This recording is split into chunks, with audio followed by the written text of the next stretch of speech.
Welcome to Success Blueprint for JEA and NEET. Join the class 11th Biology. Study at your own pace and save your time and energy. Please like and subscribe for more educational videos. परिचय। बच्चों, हम पादपों के बारे में अनेक बातें सीख चुके हैं। अब हम पादपों की वृद्धि, विकास एवं अन्य अनिवार्य गतिविधियां करने के लिए आवश्यक खनिज तत्वों के बारे में सीखेंगे। उपापचय तथा अन्य गतिविधियों हेतु आवश्यक अधिकांश पोषक तत्वों को पादप मृदा से ग्रहण करता है।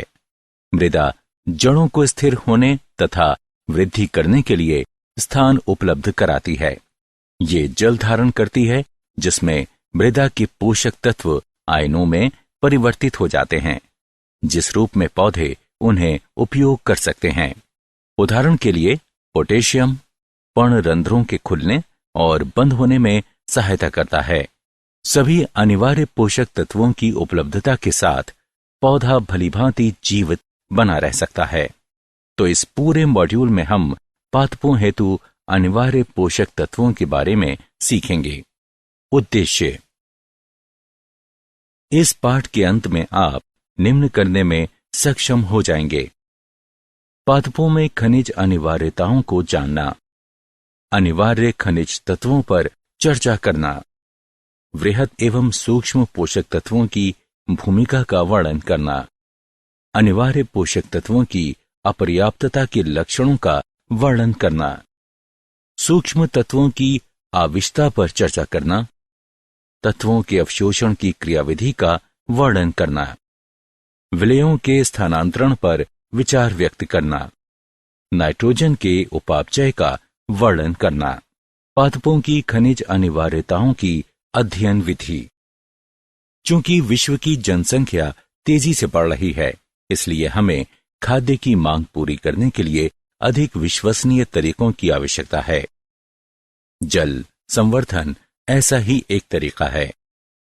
जल संवर्धन वो तकनीक है जिसमें पादपों को मृदा के बिना पोषक विलयनों के घोल में उगाया जाता है। जल संवर्धन के लाभ: पादपों को कहीं भी उगाया जा सकता है, पादपों की वृद्धि नियंत्रित रहती है तथा जल और पोषक तत्वों का संरक्षण किया जाता है। अनिवार्य खनिज तत्व: nitrogen, phosphorus, potassium, calcium, magnesium, sulphur, boron, chlorine, iron, manganese, zinc, copper, molybdenum तथा निकेल अनिवार्य खनिज तत्वों में आते हैं। अनिवार्यता का मापदंड: किसी तत्व को अनिवार्य माना जाता है यदि पादप उस तत्व की अनुपस्थिति में अपना जीवन चक्र पूर्ण न कर सकता हो, उस तत्व को किसी अन्य तत्व से प्रतिस्थापित नहीं किया जा सकता हो, वो तत्व पादप के उपापचय में प्रत्यक्षता सम्मिलित हो। अनिवार्यता निर्धारण के मापदंड: इन तत्वों को दो व्यापक श्रेणियों में बांटा जा सकता है। ये इस प्रकार हैं: वृहद पोषक और सूक्ष्म पोषक। वृहद पोषक वे पोषक जो भारी मात्रा में पौधों के ऊतकों में विद्यमान रहते हैं। कुछ वृहद पोषक हैं नाइट्रोजन, फास्फोरस, पोटेशियम।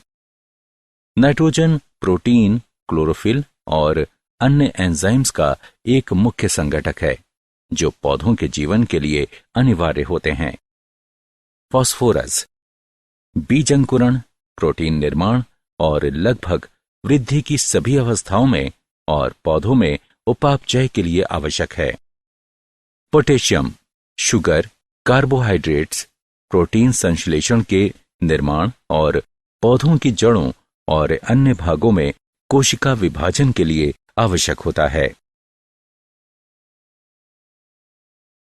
सूक्ष्म पोषक तत्व: सूक्ष्म पोषक तत्व पौधों की वृद्धि के लिए अनिवार्य ऐसे तत्व होते हैं जिनकी आवश्यकता बहुत ही न्यून मात्रा में होती है। ये तत्व गौण तत्व भी कहलाते हैं। Boron, iron, chlorine, manganese, molybdenum और जिंक सूक्ष्म पोषक तत्व हैं। अनिवार्य पोषक तत्व: अनिवार्य तत्वों को 4 व्यापक श्रेणियों में बांटा जा सकता है। अनिवार्य तत्वों को कार्बन, ऑक्सीजन, हाइड्रोजन और नाइट्रोजन जैसे जैव अणुओं के घटकों के रूप में माना जा सकता है। अनिवार्य तत्वों को पादपों में ऊर्जा संबंधी रासायनिक यौगिकों के घटक के रूप में माना जा सकता है। उदाहरण के लिए क्लोरोफिल में मैग्नीशियम। अनिवार्य तत्व जो एंजाइमों को सक्रिय या उन्हें बाधित करते हैं। उदाहरण के लिए Zn2+ एल्कोहल डिहाइड्रोजिनेस को क्रियाशील करता है। कुछ अनिवार्य तत्व कोशिका के परासरणी विभव को परिवर्तित कर देते हैं। उदाहरण के लिए पोटेशियम पर्णरंध्रों के खुलने और बंद होने में एक महत्वपूर्ण भूमिका निभाता है। वृहत एवं सूक्ष्म पोषक तत्वों की भूमिका। नाइट्रोजन, इस तत्व की आवश्यकता सर्वाधिक मात्रा में होती है और इसका अवशोषण अमोनियम आयन, नाइट्रेट आयन और नाइट्राइट आयन के रूप में होता है। ये विभाज्योतक ऊतकों एवं सक्रिय उपापचयी कोशिकाओं के लिए आवश्यक होती है। ये प्रोटीन, हार्मोन, न्यूक्लिक अम्लों इत्यादि के संगठन में सहायता करता है। फास्फोरस, इसे पौधों के द्वारा फॉस्फेट आयनों के रूप में अवशोषित किया जाता है। ये कोशिका झिल्ली कुछ प्रोटीन, न्यूक्लिक अम्ल और न्यूक्लियोटाइड का भाग है और सभी फास्फोराइलेशन क्रियाओं के लिए आवश्यक है। पोटेशियम, इसे पोटेशियम आयनों के रूप में अवशोषित किया जाता है। ये पर्णरंध्रों के खुलने और बंद होने में कोशिका विभाजन में महत्वपूर्ण भूमिका निभाता है। वृहत एवं सूक्ष्म पोषक तत्वों की भूमिका। कैल्शियम, इसे पौधों के द्वारा कैल्शियम आयनों के रूप में अवशोषित किया जाता है। ये कोशिकाओं में जल संचरण को बढ़ाता है और कोशिका वृद्धि और विभाजन के लिए अनिवार्य होता है। कैल्शियम पादप ऊतक में संचित हो जाने के बाद गति रहित हो जाता है, जहां वृद्धि हेतु निरंतर आपूर्ति होती है। मैग्नीशियम, ये क्लोरोफिल अणु का संरचनात्मक घटक है और पौधों में कार्बोहाइड्रेट, शुगर और वसा के उत्पादन हेतु एंजाइमों की क्रियाविधि के लिए आवश्यक होता है। ये बीज अंकुरण के लिए अनिवार्य होता है और फल व क्रीदार फल के निर्माण में प्रयोग किया जाता है। सल्फर, ये एमिनो अम्ल, विटामिनों और एंजाइम्स का संरचनात्मक घटक होता है। ये बहुत सी सब्जियों को स्वाद प्रदान करता है। वृहत एवं सूक्ष्म पोषक तत्वों की भूमिका। लोहा, इसे फेरिक आयनों के रूप में पौधों के द्वारा अवशोषित किया जाता है। ये बहुत सी एंजाइम क्रियाओं के लिए आवश्यक होता है और क्लोरोफिल के संश्लेषण के लिए एक उत्प्रेरक का कार्य करता है। मैग्नीज, ये प्रकाश संश्लेषण, श्वसन तथा नाइट्रोजनी उपापचय के लिए एंजाइम क्रियाशीलता में महत्वपूर्ण भूमिका निभाता है। जिंक, ये कार्बोहाइड्रेट्स उपापचय, अंदर ग्रंथि का दीर्घीकरण तथा प्रोटीन संश्लेषण हेतु अनिवार्य है। तांबा, ये जड़ों में उपस्थित होता है और नाइट्रोजन उपापचय में भूमिका निभाता है। ये एंजाइम्स का घटक है जो कार्बोहाइड्रेट और प्रोटीन्स का प्रयोग करते हैं। वृहत एवं सूक्ष्म पोषक तत्वों की भूमिका।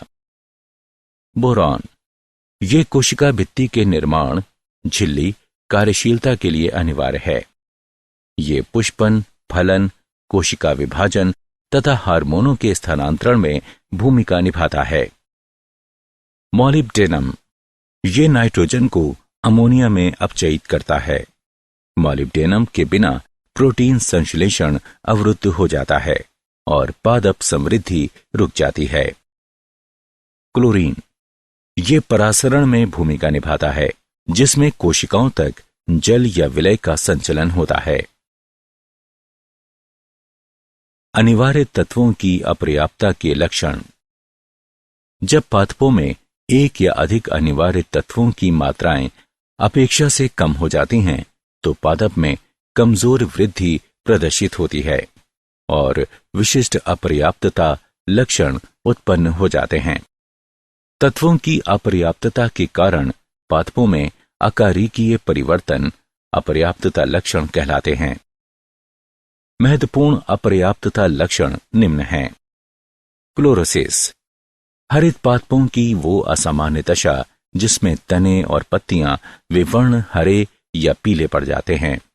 ये पीलापन हरे पर्णहरित क्लोरोफिल रंजकों के स्तर में कमी आने के कारण होता है।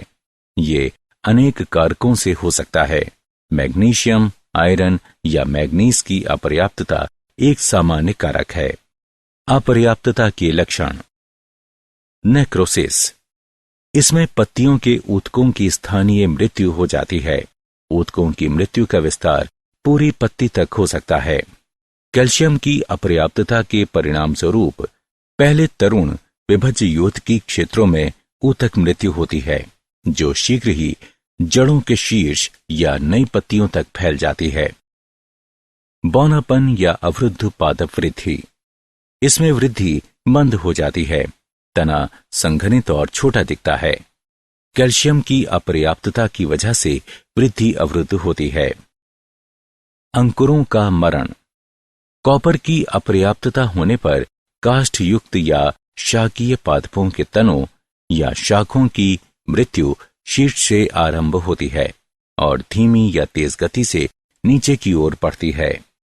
सूक्ष्म पोषक तत्वों की आवश्यकता, पौधों में सूक्ष्म पोषकों की अनिवार्यता की मात्रा में मामूली वृद्धि या कमी के कारण आवश्यकता उत्पन्न होती है। आवश्यकता के लक्षणों की पहचान करना कठिन है। विभिन्न पादप प्रजातियों के लिए एक तत्व के आवश्यकता स्तर भिन्न भिन्न होते हैं। यदि एक तत्व अधिक मात्रा में है तो ये अन्य तत्व के अधिग्रहण को बाधित कर सकती है। उदाहरण के लिए मैग्नीज की अधिकता से लौह, मैग्नीशियम और कैल्शियम की कमी हो सकती है। तत्वों के अवशोषण की क्रियाविधि। आयनों की गति को अभिवाह कहते हैं। कोशिकाओं के अंदर आयनों की गति को अंतर्वाह और बाहर की गति को बहिर्वाह कहते हैं। खनिज आयनों का अधिग्रहण 2 चरणों में होता है। प्रथम अवस्था में पादप ऊतक खनिज विलयन में रखे जाते हैं। खनिज आयन तेजी से बाह्य कोशिकाओं एपोप्लास्ट में जाते हैं। द्वितीय अवस्था में खनिज आयन आंतरिक स्थान सिम्प्लास्ट में मंद गति से जाते हैं। ये एक सक्रिय प्रक्रम है तथा उपापचयी ऊर्जा का उपयोग किया जाता है। विलयों का स्थानांतरण। खनिज लवणों का एक क्षेत्र से दूसरे क्षेत्र में जाना स्थानांतरण कहलाता है। जाइलम के माध्यम से खनिज लवण पादप के एक भाग से अन्य भाग तक स्थानांतरित होते हैं। मृदा अनिवार्य तत्वों के भंडार के रूप में। मृदा में तत्व अनेक रासायनिक रूपों में उपस्थित रहते हैं। तत्व मृदा विलयनों में आयनों के रूप में घुल सकते हैं। वे अविलय रूपों में रह सकते हैं। चूंकि तत्व मृदा में अपना स्वरूप परिवर्तित करते हैं, इसलिए एक गतिशील साम्यावस्था उपस्थित रहती है, जो मृदा की विभिन्न दशाओं जैसे कि विभिन्न आयनों की सांद्रता, पीएच तथा मृदा में वायु उपलब्धता आदि के अनुसार परिवर्तित होती है। मृदा में नाइट्रोजन स्थिरीकरण कराने वाले जीवाणु अन्य उपयोगी सूक्ष्म जीव भी होते हैं तथा ये जल भी धारण करते हैं। नाइट्रोजन का उपापचय। नाइट्रोजन चक्र। नाइट्रोजन यौगिक पृथ्वी पर समस्त जीवन रूपों के लिए अनिवार्य है। उदाहरण के लिए प्रोटीन और न्यूक्लियक अम्ल। नाइट्रोजन चक्र के निम्न चरण होते हैं: नाइट्रोजन स्थिरीकरण, आमोनीकरण, नाइट्रीकरण और विनाइट्रीकरण। नाइट्रोजन स्थिरीकरण। नाइट्रोजन के अमोनिया या अन्य नाइट्रोजन यौगिकों में परिवर्तित होने की प्रक्रिया नाइट्रोजन स्थिरीकरण कहलाती है। तड़ित तथा पराबैंगनी विकिरण नाइट्रोजन को नाइट्रोजन ऑक्साइडों जैसे कि N2O, NO और NO2 में परिवर्तित होने के लिए ऊर्जा उपलब्ध कराता है। नाइट्रोजन चक्र। आमोनीकरण। वह प्रक्रिया जिसके द्वारा कार्बनिक नाइट्रोजनी यौगिक अपघटित होकर अमोनिया उत्पन्न करते हैं, अमोनीकरण कहलाती है। नाइट्रीकरण। नाइट्रीकरण वह प्रक्रिया है जिसमें अमोनिया पहले नाइट्राइट तथा फिर नाइट्रेट में परिवर्तित होती है।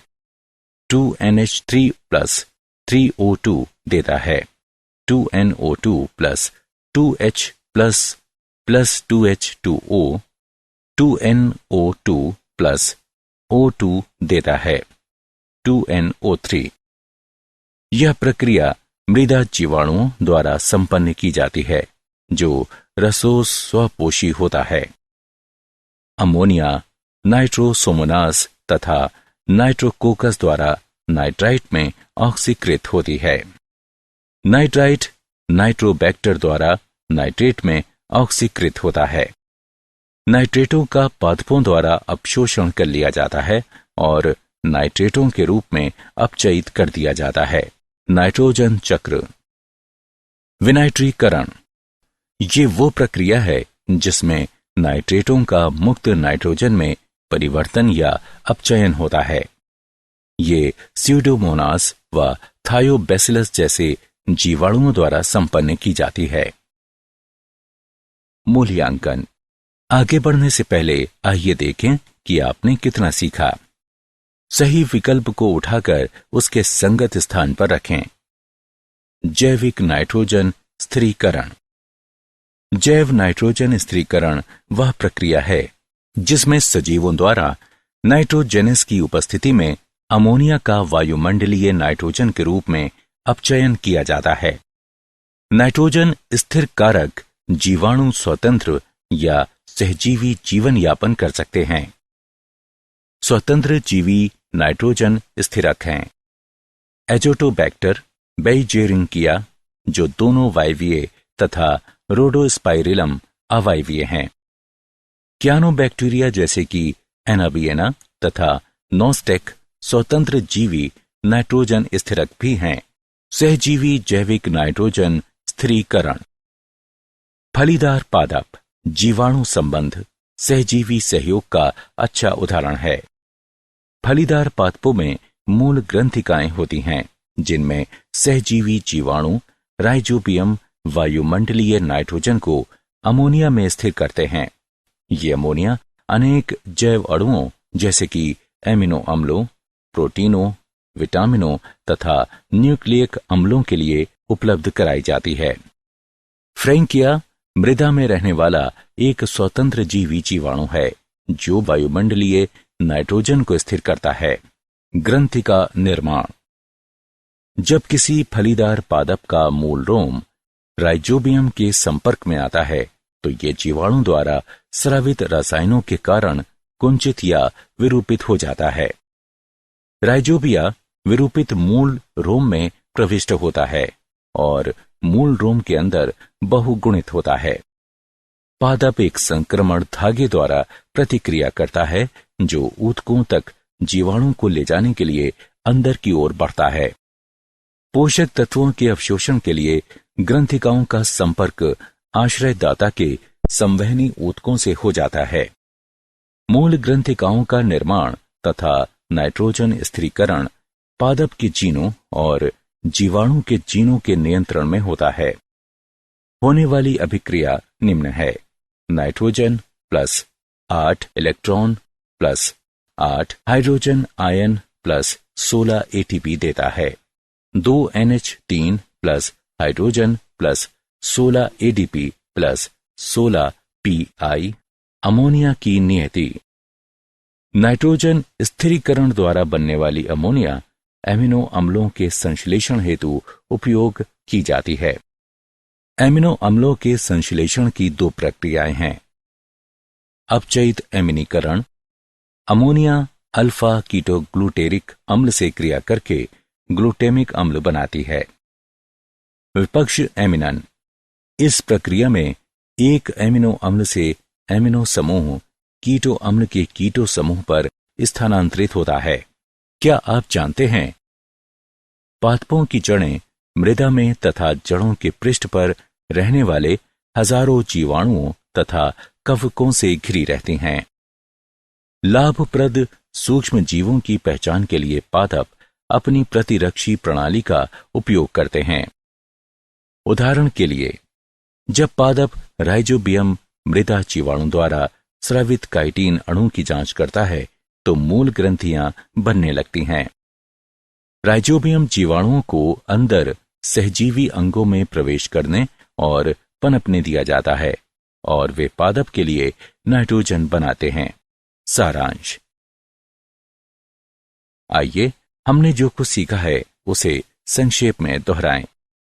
जल संवर्धन वो तकनीक है जिसमें पादपों को मृदा के बिना पोषक विलयनों के घोल में उगाया जाता है। वृहद पोषक तत्व और सूक्ष्म पोषक तत्व तत्वों की दो व्यापक श्रेणियां हैं।